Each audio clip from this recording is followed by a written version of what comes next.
Assalamualaikum warahmatullahi wabarakatuh. Perkenalkan, nama saya Muhammad Akbar Zamsuddin. Saya dari Prodi Agroindustri kelas 1B ingin mempresentasikan tentang ringkasan artikel, studi kasus, dan analisa kasus. Ringkasan artikel: korupsi dapat dipandang sebagai fenomena politik, fenomena sosial, fenomena budaya, fenomena ekonomi, dan strategi fenomena pembangunan.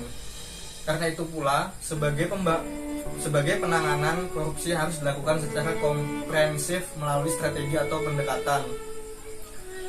pendekatan negara atau politik, pendekatan pembangunan, ekonomi, sosial, dan budaya. Berdasarkan pengertian, korupsi di Indonesia dipahami sebagai perilaku pejabat atau organisasi dalam kurung negara yang dilakukan pelanggaran dan penyimpangan terhadap norma-norma atau peraturan-peraturan yang ada. Korupsi dipahami sebagai kejahatan negara, state corruption. Korupsi terjadi karena monopoli kekuasaan ditambah kewenangan bertindak, ditambah adanya kesempatan, dikurangi pertanggungjawaban. Jika demikian, menjadi wajar bila korupsi sangat sulit untuk diberantas, apalagi dicegah. Karena korupsi merupakan salah satu karakter atau sifat negara, sehingga negara, kekuasaan, korupsi sebagian besar suatu kejahatan luar biasa.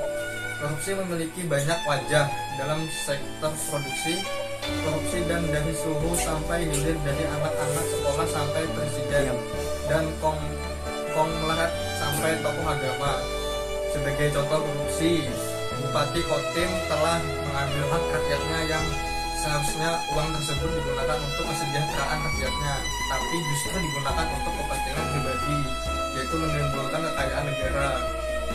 Tapi jika kita lihat pelaku korupsi adalah orang yang berpendidikan yang tinggi, yang seharusnya mengetahui bahwa tindakan yang dilakukan itu salah dan hal tersebut harus dihindari. Sayangnya pelaku korupsi hatinya tertutup karena adanya uang, karena menurut mereka uang adalah segalanya yang bisa menjadi eksistensi maupun martabatnya di kalangan masyarakat secara menyeluruh. Saran untuk penanggulangan korupsi itu sendiri adalah: pertama, sistem pengajian yang layak. Apakah pemerintah harus bekerja dengan sebaik-baiknya, dan itu sulit berjalan dengan baik apabila gaji mereka tidak mencukupi, karena para birokrat juga manusia biasa. Kedua, larangan menerima suap dan hadiah. Hadiah dan suap yang diberikan kepada aparatur pemerintah pasti mengandung maksud tertentu. Karena buat apa seseorang memberikan sesuatu kalau tidak ada maksud tertentu? Yang ketiga, perhitungan kekayaan. Orang yang melakukan korupsi tentu kekayaannya akan bertambah dengan cepat. Meski tidak salah seorang pun yang cepat kaya itu melakukan tindakan korupsi. Bisa saja dia mendapatkan kekayaan itu dari warisan, keberhasilan bisnis, atau dengan cara lain yang halal. Yang keempat, teladan pemimpin. Pemberantasan korupsi hanya akan bisa dilakukan jika para pemimpin, terlebih pemimpin tertinggi dalam sebuah negara, bersih dari korupsi. Dengan takwa, seorang pemimpin melakukan tugasnya dengan penuh amanah, karena dengan takwa pula ia takut untuk melakukan penyimpangan, karena meski ia bisa melakukan korupsi dengan pejabat lain untuk menutup kejahatannya, Allah Subhanahu wa Ta'ala pasti melihat semuanya, dan di akhirat nanti pasti akan dimintai pertanggungjawaban.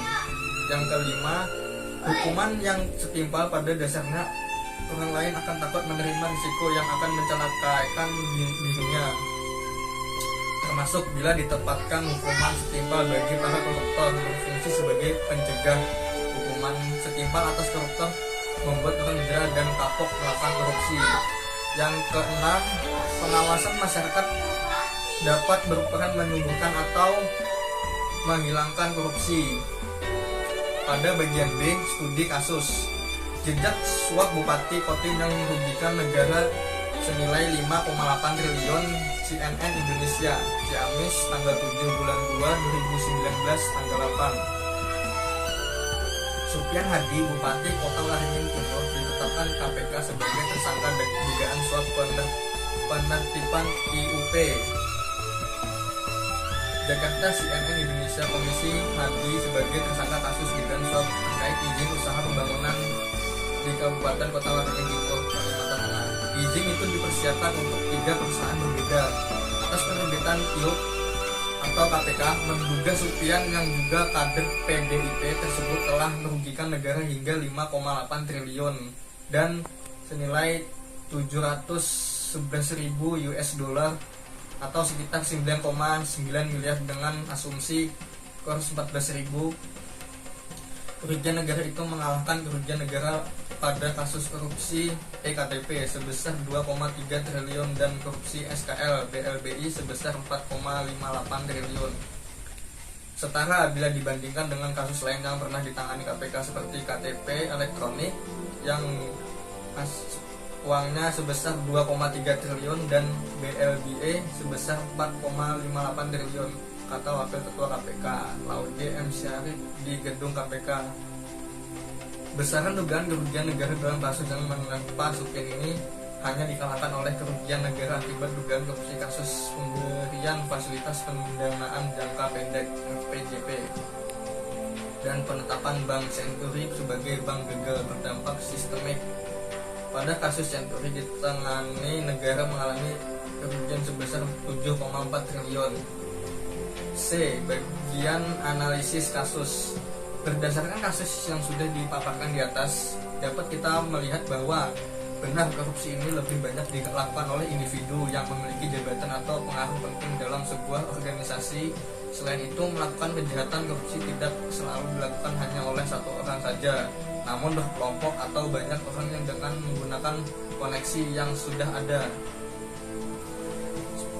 Bisa kita ambil contoh dari kasus di atas adalah Bupati Kota Waringin Timur sendiri yang melakukan korupsi tersebut.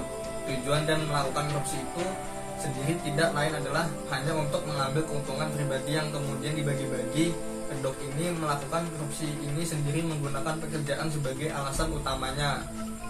Hal ini menunjukkan bahwa benar adanya jika pemerintah Indonesia kurang tegas dalam menindak atau mencegah kejahatan korupsi itu sendiri. Selain itu, kejahatan ini membuat kepercayaan masyarakat juga mulai berkurang terhadap pemerintah Indonesia. Menurut ahli pertambangan, diduga menimbulkan kerugian keuangan negara yang dihitung dari nilai hasil produksi yang diperoleh secara melawan hukum, kerusakan lingkungan hidup, dan kerugian kehutanan. Kesimpulan, korupsi adalah suatu tindak pidana yang dilakukan untuk memperkaya diri yang secara langsung merugikan negara dan masyarakat karena telah mengambil haknya. Tindakan tersebut terjadi karena adanya dorongan dari diri sendiri agar disegani oleh masyarakat sekitar karena kekayaan yang dimiliki. Dan hukum di Indonesia semestinya dapat bersikap adil terhadap rakyat yang seharusnya hukum tidak dapat diperjualbelikan, serta perlunya revolusi mental untuk semua masyarakat baik dari kalangan atas maupun bawah, supaya kejujuran dapat diutamakan, bukan malah dikesampingkan dan mendahulukan kepentingan pribadi, supaya dapat tercapai kesejahteraan secara umum serta merata. Demikian presentasi saya akhiri. Wassalamualaikum warahmatullahi wabarakatuh.